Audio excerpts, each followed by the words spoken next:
Have you been dealing with some difficult situations that you want to leave behind in 2025? It's a brand new year. This is a time when a lot of people are setting new goals for how they want their life to change, improve, or look different in the coming year. We're talking today about prayer goals, why you need one, and how to set one. If you've been struggling through some tough things with no end in sight, know this.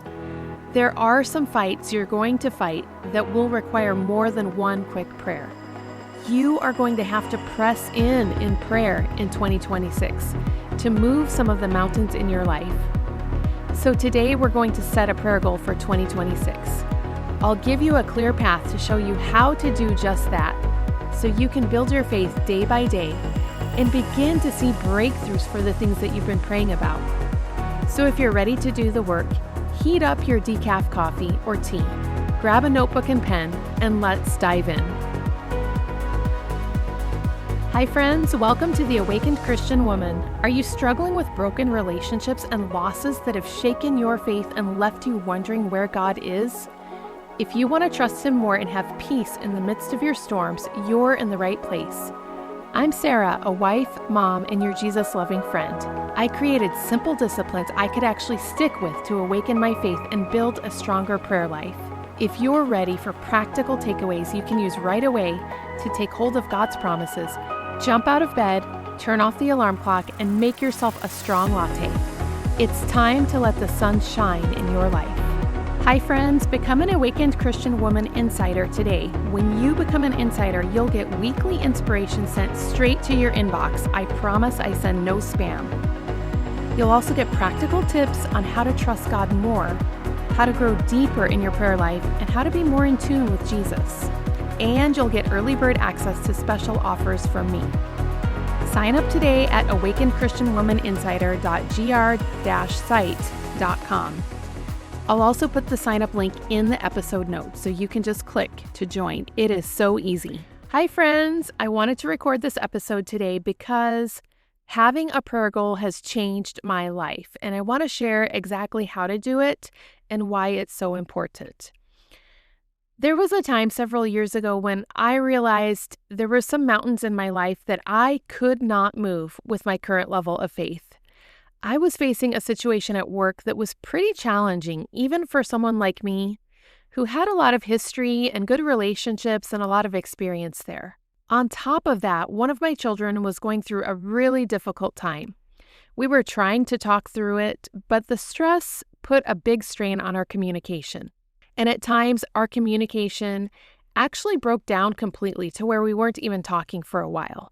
During that season, I realized I needed to grow my faith. When we live on autopilot sometimes, we don't think as much about our spiritual needs, and we just don't give enough time to building our faith. But it's in those times that we need our faith the most. At that time, I had been a Christian already for over 30 years, so I knew the Bible well and I prayed pretty regularly. But I sensed that I needed to do more. I needed to press in to the things of God more. I felt like I needed to be stronger spiritually so that I could have peace in the midst of my circumstances. I needed to remind myself of God's promises because when everything around me was shaking, I needed that firm foundation. So I set a goal. I've been setting goals for years for other areas of my life, and it wasn't until then that I realized I needed a spiritual growth goal. You see, the Lord provided manna to the Israelites every single day. They couldn't eat the previous day's manna. And so I realized I could no longer rely on yesterday's spiritual food. I couldn't pretend anymore that yesterday's prayers were enough for today's needs. I needed to get myself into the prayer closet every single day. And I needed to be reading scripture every single day. So today I want to share about why having a prayer goal is important and how you can set one. You are going to have to press in prayer to move some of the mountains in your life, to have enough faith to move those mountains. In Matthew chapter 17, a man approached Jesus because his son was struggling from seizures. He told Jesus that he brought his son to Jesus' disciples, but they weren't able to heal his son. Later, the disciples came to Jesus in private and they asked, "Why couldn't we drive it out?" And Jesus replied, "Because you have so little faith.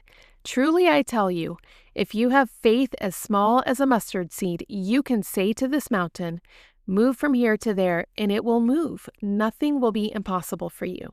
There are some mountains that you can't move with your current level of faith. You are going to have to press in prayer to have the faith that's needed to move some of those mountains in your life. You have to grow your faith. And if you're in a season of realizing that you have to grow your faith, then I am here right beside you, encouraging you every step of the way.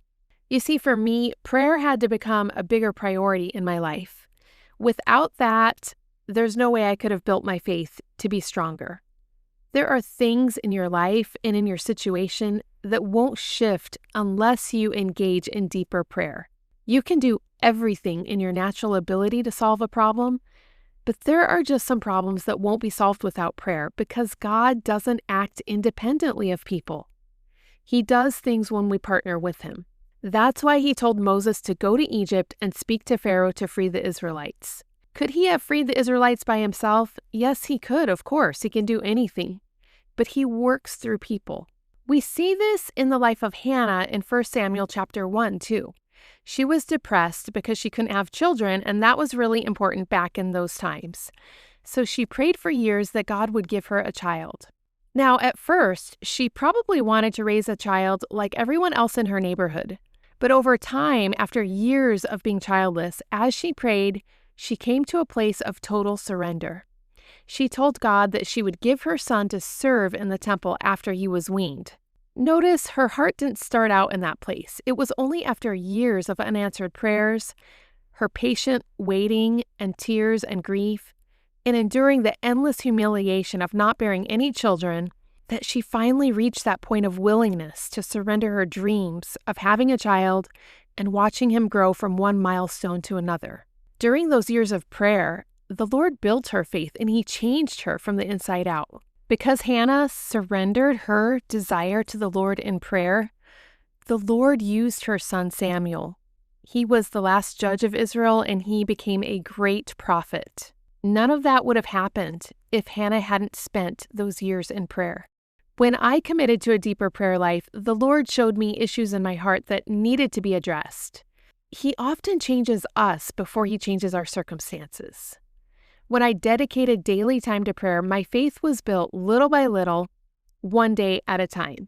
The truth is, and we see this throughout Scripture, is that God brings about his will on earth through people who are seeking him and talking with him regularly. You sometimes have to pray with perseverance, too, before you begin to see results. Your prayers shift things in the spiritual realm. In Daniel chapter 10, verses 10 through 13, Daniel prayed for 3 weeks.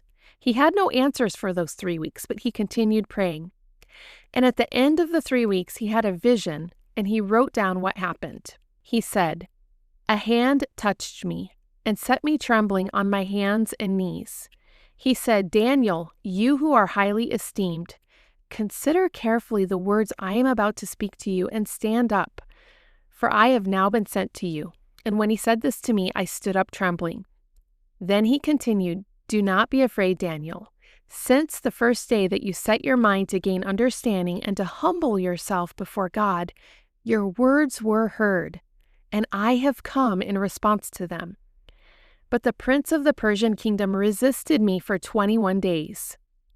Then Michael, one of the chief princes, came to help me because I was detained there with the king of Persia.'" Now, we could go really deep into this. You know, the prince of the Persian kingdom wasn't a human prince. This is referring to an evil spirit that the angel had to battle in the spiritual realm. But notice that the passage says, "Since the first day you have set your mind to gain understanding and to humble yourself before God, your words were heard, and I have come in response to them." This tells us that our prayers are heard and that they activate things in the spiritual realm, but we don't always get immediate answers or breakthroughs. Let's talk now about how you actually set a prayer goal. Think of your prayer goal as a prayer target. If you have a bow and arrow and you aim at a target, you might or might not hit it. But because you are at least aiming for something, you have a chance of hitting it. Now, if you pick up your bow and arrow and you have no target at all, then you for sure won't hit a target. So if you set a prayer goal to pray every day for a certain person, and you only end up praying for that person 5 times during the week instead of 7 times, that's still a lot better than having no goal and praying for the person 0 times, right? If you're praying over a broken relationship that you have and you want to see healing in that relationship, you need to spend some time in intense prayer. That relationship didn't break overnight. And although God can do anything, relational healing often happens in stages. So consider writing down a couple of big things that you want to be praying for in 2026. Those things can be part of your prayer goal. We should always be aiming to grow in our prayer life. If you set a prayer goal to pray for 15 minutes a day for a month, and you miss a couple of days, let's say you missed 3 days during the month of prayer because you were super busy or you had other activities going on or whatever, but you still prayed the other 27 days of the month. That is 27 days that you prayed for 15 minutes a day. Do you know how many minutes that is? I did the math, so you don't have to. It's 405 minutes. So just by setting a prayer goal to pray for 15 minutes a day for a month, even if you miss 3 days, you will have spent 405 minutes in prayer with the Creator of the universe, rather than the alternative of maybe just a few minutes if you didn't have a prayer goal. Now, I'm not saying you wouldn't have prayed at all if you didn't have a prayer goal. You're probably a Christian woman since you're listening to this podcast, so my guess is that you pray somewhat regularly already. But the point is, if you set a prayer target and you only reach 80% of your goal, 80% is a lot better than 0%. Now let's talk about the key components to include in your prayer goal. Number 1 is time. It's better to have some prayer time than no prayer time, just like we talked about. However, if you have less than 10 minutes, it's not likely that you're going to build a strong habit that yields results because it takes time to really begin praying and to really tune in to what you want to say to the Lord as you're praying. So if you can start with only 15 minutes a day, do that and begin forming the habit. Decide how many days you'll pray for 15 minutes a day and then revisit your prayer goal. You could increase it a little bit after that time frame. When you're able to pray consistently for 15 minutes a day, start building upon it. Pray for a longer period of time. This might not be doable on a daily basis, but try to incorporate longer time periods when you can. You will find that it will really grow your prayer stamina and your faith. Decide how much time you'll spend in prayer daily and write it down. Schedule that time on your calendar, in your day planner, wherever you keep track of appointments.